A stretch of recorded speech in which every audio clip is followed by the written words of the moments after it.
girl powers. Boom, boom, boom. This is Angelica Ortiz, Angelica Empowers. Thank you so much for being here. Type 1 in the comments if you are alive, because being alive is a blessing. And if you are on replay, type I miss you, because I really miss you. And if you're new to my show, drop new in the comments so we can welcome you into my life. And I am in Nashville, North Carolina. I am from Cali, Colombia, the real South. So let me know in the comments your city, your state, your country, so we can connect more. And I am 44 years old. So tell me your age to see, if we can relate more. So I'm gonna share the way I do my grieving. Okay, that's normal, or maybe you could say, Angelica, that's too much. But I'm here to tell you that everyone has a different way for grieving. So please be respectful, because we are humans. We are not the same.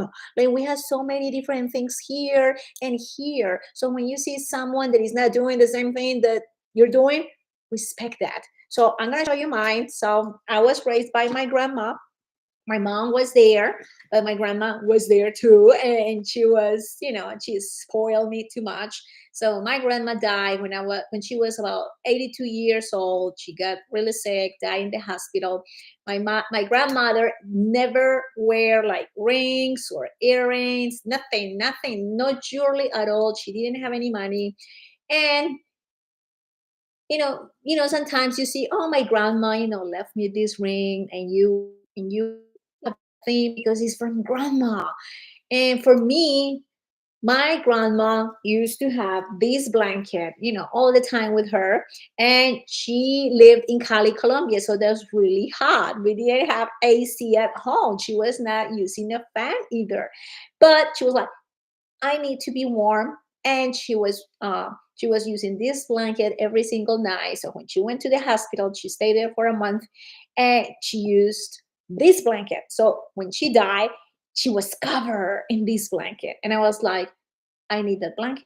That's for me. And this is like my inheritance. So it's been how long, honey? Do you remember how long ago my grandma passed away? 18 years ago. 18 years ago. So I still have this blanket, and I love this blanket, and I have traveled with this blanket. And it's been twice that I left this blanket in a hotel, and I'm like, oh, I need to contact the hotel. And I pay like $50 to get it back. So it was almost a week ago, kind of like 8, 10 days ago, we were in a hotel, and I left this blanket. And then Rosamond was like, oh, honey, I called the hotel and they say they didn't find it. I was like, it was there. But I was like, I can't be attached to things, because, I don't want more pain in my body. So I was like, if it is this time to say goodbye to my grandma's blanket, I had to say goodbye. And thank God, like 2, 3 days after, Rosenberg received an email saying, we found the blanket. So I have my blanket. So this is like, sleeping with my grandma every single night. So this is part of my grieving. And I don't cry for my grandma anymore. Like at the beginning, I was crying, like, because I miss her so much. But now, I'm in another level at that grieving. But this is part of my grandma, the blanket. Okay. So if you follow me for a long time, I had two dogs, Caliche and Coco. I don't know if you can bring a picture, honey. So those two babies were my babies. Coco was with us 11 years, because when we found him, he was about 5. So total, he was with us 11 years. And when he went to heaven, to the rainbow, he was about 16. And Caliche, we got him when he was a puppy, a baby, ugly baby. And he was with us 18 years, like, and 2 months, November, December. Yes. So these are my two puppies, Caliche, the poodle, and Coco, the schnauzer. So if you follow my stories, if you follow my Facebook, Instagram, TikTok, YouTube, they are all over the place. And when they crossed the rainbow, it was hard. It was hard because it's like you having kids with you. They don't talk, but they kind of talk. and we miss them. We miss them so much. And before they die, I had a really bad inflammation in my shoulders, a lot of pain. So I had to use a pillow under my shoulder when I was sleeping, um, face up. That was my only way to sleep. So I was using this pillow for under my shoulder, and when I found better ways, to use maybe like a little towel for my shoulders. Then I use this pillow for my chest so I can hold my hands this way.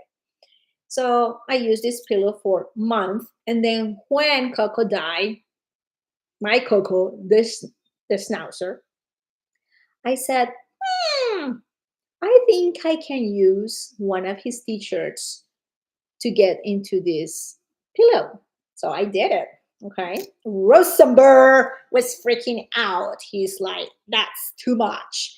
And because I had my boundaries, that's another subject. I said, okay, it's my problem. It's my way to grieving. Leave me alone. I'm gonna have my pillow covered with Coco's t-shirt. So I don't know why, I'm not a psychologist, I don't know anything about the brain, but it's something that when I go to bed and I hug this pillow and I feel the texture, it's like, I don't know, like reminds me of Coco. And it's so funny because Coco didn't sleep with us on top or close, or we didn't have him when we were going to bed. He was at the bottom, he was in our bed, but he was at the bottom and he didn't move around. He was very good. He was very good sleeping with us. But Caliche, Caliche, he was between Rosenberg and I. He was next to us like most of the time, but I'm not relating Caliche to this pillow. It was Coco. So it's so weird because we have a different connection, Caliche, a different connection with Coco. So I just want to show you the way I'm grieving, and everyone is different. So please respect those people. I will recommend you if you are like, having a hard time grieving, maybe a dog, a cat, any pet or a family member, please look for professional advice. Look for a group that they're grieving kind of the same person, because there are groups that they're like grieving, oh, my son who was really young, or babies, or parents, grandparents, military husbands and wives. So find that group so you can heal each other. Heal each other. So right now, I love my pillow. I travel with Coco. Where's Coco? So this is my Coco pillow, my grandma's blanket. So these are two things that I use for grieving, and I'm healing. I don't cry for Coco and Caliche that much. It's going less and less. It's a process, and I still love them and I miss them.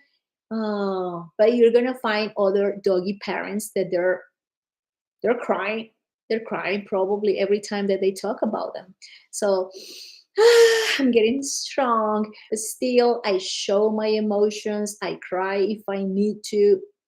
If I remember my grandparents or my dog, is I'm okay crying. I'm okay in front of people. Okay, talking about this. And to release or show your emotions. Why? Which is Okay, so now that I'm doing a life coaching certification, and is focus on emotions. I'm learning that is no good, is no bueno. Hold your emotions, because when you hold your emotions in your body, they're gonna get trapped, and then you're gonna get sick. You're gonna have some chronic pain. Maybe you're gonna have some issues in your belly, depending of the emotion that you don't want to process, that you don't want to acknowledge. They get stuck in your body. So I don't want that. I don't want that for you. So let me know in the comments if you're grieving someone, if you have a way to cope, so we can share. and we can help each other. Feel free to share this video. My social media is open, it's public. You don't have to ask for permission. I mean, YouTube, Facebook, Instagram, TikTok, Clubber. I think only 5 platforms. So I'm here for you. This is Angelica Ortiz, the Angelica Powers, your Angel Powers Activator. I love you. Ciao. Ta, ta, ta, ta.